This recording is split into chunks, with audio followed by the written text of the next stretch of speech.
நேயர்களுக்கு வணக்கம். இன்றைக்கி தலைப்பு என்ன கேட்டாங்கன்னா, கடன் பிரச்சனை தீர. சரிங்க, கடன் ஏன் ஏற்படுது? ஜாதகப்படி எடுத்துக்கிட்டிங்கன்னா பேசிக்காக சொல்லக்கூடிய விஷயம், ஆறுக்குடையவன் ருண ரோக சத்ரு ஸ்தானாதிபதி பலம் பெற்றால் கடன் ஏற்படுது. ராகு தசையில் கடன் வருது. குரு இருக்கக்கூடிய இடத்த பொறுத்து குரு தசையில் கடன் வரும். எல்லா தசையிலுமே கடன் வரும்னா எப்படி சார்னு கேட்கலாம், வரும்.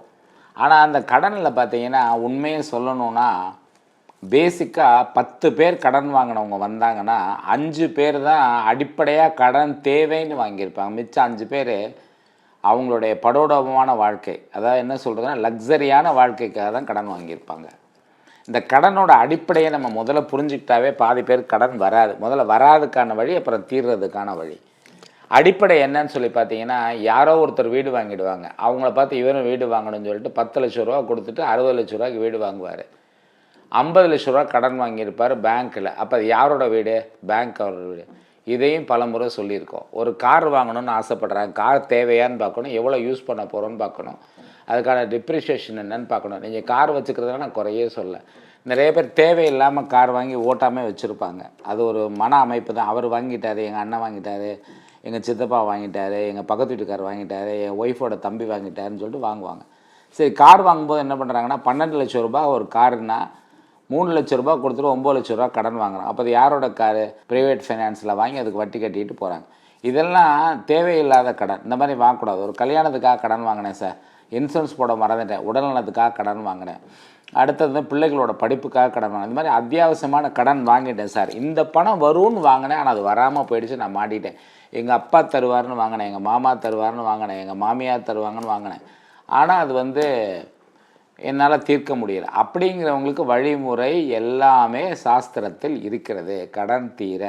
அது இந்த கடன் ஆதி காலத்துலேருந்தே யோசிச்சு, கடன்னா கர்ம கடனும் இருக்குங்க. நம்ம செஞ்ச பாவங்களுக்கான கடன் தீர்றது. ஒருத்தர்கிட்ட காசு வாங்கிட்டு கொடுக்காம இருந்திருப்போம், அது அடுத்த ஜென்ம வரலும் தொடருங்க. இருக்கிறதுலே ரொம்ப மோசமான அமைப்பு, உண்மையிலே தப்பு பண்ணி அடுத்தவங்களோட வயிற்றுச்சலை கொட்டிக்கிறது. அந்த மாதிரி தப்புக்கெல்லாம் அதுவும் கடன் தான்.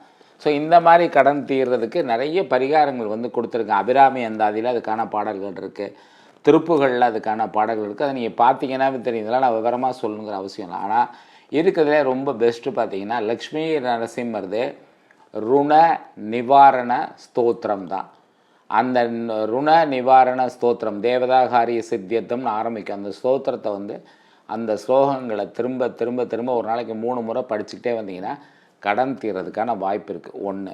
2வது, பைரவருடைய மூல மந்திரம் ஓம் ஏம் ஐம் க்ளாம் க்ளீம் க்ளூம் ஹ்ராம் ரீம் ரூம் வம்சக ஆபதோதாரணாய அஜாமில பந்தனாய லோகேஸ்வராய ஸ்ரீ சொர்ணாகிருஷ்ண பைரவாய மம தாரித்ரிய வித்வேஷனாய ஆம் ஸ்ரீ மகாபைரவாய ஸ்வகான்னு வரும். நிறைய மூலமந்திரம் இது முக்கியமான மூலமந்திரம். ஒவ்வொரு கிரகத்துக்குமே பிராண தேவதை பைரவரில் வருது. இதில் செவ்வாயோட பிராண தேவதை மந்திரம் கடன் தீர்க்க. ரொம்ப பெருசாக நம்ம போக வேணாம். இந்த பைரவருடைய மூல மந்திரத்தை ஒரு 48 நாட்கள் என்றைக்கு ஆரம்பிக்கணும் அப்படின்னா, ஒரு அஷ்டமி நவமி இல்லாத நாட்களாக பார்த்து, ஏன்னா அஷ்டமி நவமி ஒன்றும் கெடுதல்லாம் கிடையாது, பைரவருக்கு அஷ்டமி விசேஷம். ஆனால் கடன் தீரன்னு ஆரம்பிக்கும்போது அஷ்டமி நவமி இல்லாமல் ஒரு சனிக்கிழமையில் கூட ஸ்டார்ட் பண்ணலாம். ஏன்னா ஒரு வெள்ளிக்கிழமையில் பிரம்ம முகூர்த்தத்தில் ஃபஸ்ட்டு ஸ்டார்ட் பண்ணிங்க, அப்புறம் எப்போ வேணால் ஜபம் பண்ணிக்கோங்க. காலையில் 4:30 மணி அந்த ரேஞ்சில் ஸ்டார்ட் பண்ணி வில்வ இலைகளை டெய்லி வாங்கி வச்சுக்கலாம், பறிச்சாந்து வச்சுக்கோங்க. கோயிலேருந்து பறிக்காதீங்க, வெளியில் இருக்கக்கூடிய வில்வ மரங்கள்லேருந்து பறிங்க, இல்லை வில்வ இலைகளை விலை கொடுத்து வாங்கியாந்து வச்சுக்கோங்க. இந்த பைரவரோட மூலமந்திரத்தை எவ்வளோ முடியுமோ, குறைந்தபட்சம் 33, அதிகபட்சமாக இந்த பைரவருடைய மூலமந்திரங்கள் குறைஞ்சபட்சம் 33, அதிகபட்சமாக 51, 48 இந்த மாதிரி படிங்க. கல்கண்டு திராட்சை நிவேதியமாக வச்சுங்க. வேறு ஏதாவது பழங்கள் வச்சுக்கலாம், தேங்காய் வச்சுக்கலாம்.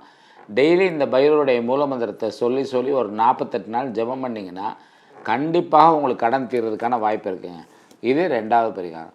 3வது, செவ்வாய்க்கிழமை இரவு நேரத்தில் அங்காரகன் வழிபாடு 7 to 8 மணிக்குள்ளே அங்காரகனுக்கு ஒரு விளக்கு 3 நல்லெண்ணெய் தீபம், இல்லைன்னா ஒரு தேங்காயை உடைச்சி 2 மூடியில் நெய் விட்டு தீபம் போட்டு எங்கேயா விளக்கேற்றுற இடத்துல வச்சு அங்காரகனை மனசார வழிபட்டு ஹ்ரீம் லம் ஹ்ரீம் தரணி கர்ப்ப சம்பூதம் வித்தையூ காந்தி சமப்பிரபம் குமாரம் சக்தி ஹஸ்தம் ச மங்களம் பிரணமாமிகம் ஹ்ரீம் லம் ஹ்ரீம். இந்த தரணி கர்ப்ப சம்பூதம் நீங்கள் தட்டினீங்கன்னா வந்துடுங்க. இதில் கூகுளில் வந்துடும், நீங்கள் பார்த்துக்கலாம். இல்லை புக்கு நிறையா இருக்கும். ஆனால் அந்த முன்னாடி பிரயோக அட்சரம் ஒவ்வொரு கிரகத்துக்கும் இருக்குது. அதில் அங்காரம்க்குரிய அட்சரம் ஹ்ரீம் லம் ஹ்ரீம், ஹ்ரீம் லம் ஹ்ரீம். முதலையும் கொடுக்கணும், பின்னாடியும் கொடுக்கணும். பாலாவோட உபாசன மந்திரங்களே அப்படி தான் ஒரு ஐம் க்ளீம் ஷோம், சௌம் க்ளீமாய் ஐம் க்ளீம் ஷோம் வரும். அதுபோல் தான் இது. ஹ்ரீம் லம் ஹ்ரீம் தரணீகர்ப்ப சம்பூதம் வித்தையு காந்தி சமப்பிரபம் குமாரம் சக்தி கஸ்தம்ச மங்களம் பிரணாமிகம் ஹ்ரீம் லம் ஹ்ரீம். இந்த மந்திரத்தை ஒரு 21 முறையோ இல்லைனா 51 முறையோ சொல்லலாம். செவ்வாய்க்கிழமை இரவு அங்காரகனுடைய வழிபாடு சாலச்சிறந்த வழிபாடு. பஞ்சமி திதி அன்னைக்கு, தேய்பிறை வளர்பிறை பஞ்சமி திதி அன்னைக்கு விநாயகருக்கு தேங்காய் மாலை எத்தனை முடியுமோ தேங்காயை கோர்த்து மாலையாக சாற்றி அணிவிப்பது கடன் தீர்வதற்கான வழிவகுக்கும். அதே மாதிரி பார்த்திங்கன்னா சனிக்கிழமை அன்னைக்கு தேங்காயை யாருக்காவது தானமாக கொடுத்தாலும் தடங்கள் அகலும். ப்ளஸ் எல்லா நாளுமே கொடுக்கலாம், சனிக்கிழமைனே கொடுக்கறனால கடன் அகலுவதற்கான வாய்ப்பு இருக்குது. கடன் தீர்றதுக்கு நீங்கள் நிறைய நேரங்கள் குறித்து கொடுத்தாலுமே இது ரொம்ப எளிமையான விஷயம். சனிக்கிழமை அன்னைக்கு கொண்டு போய் நீங்கள் யாருக்காவது தேங்காயை தானமாக கொடுக்குறது, அது கொடுத்துட்டு போய் நேராக நீங்கள் கொடுக்க வேண்டிய பணம் இல்லை பேங்கில் கட்ட வேண்டிய பணமாக இருந்தால் அன்றைக்கி கட்டுறதா, இன்றைக்கி லீவாக இருந்தால் ஒரு வெள்ளை கலர் கவரில் போட்டு யாருக்காக கடன் தீர்க்கணும் உங்கள் பேரை எழுதி இவர்களுக்கு நான் கடனை தீர்க்கிறேன்னு சொல்லிட்டு எழுதி வச்சுட்டு கொடுத்தீங்கனாலும் கடன் தீர வாய்ப்பு இருக்குது. நான் சொன்னதெல்லாம் எளிமையான விஷயங்கள். இதுபோக நிறைய பிரயோக முறை எல்லாத்துலேயுமே ஏகப்பட்ட வழிமுறைகள் இருக்குங்க. எப்படி நம்ம ஒரு மிக்சி வாங்க போனால் கூட ஒரு 15 ஆப்ஷன் இருக்குது. அது மாதிரி நிறையா இருந்தாலும் ஈஸியாக செய்யக்கூடிய விஷயங்கள் சொல்லியிருக்கேன். அடுத்த நிகழ்ச்சியை சந்திப்போம். நன்றி, வணக்கம்.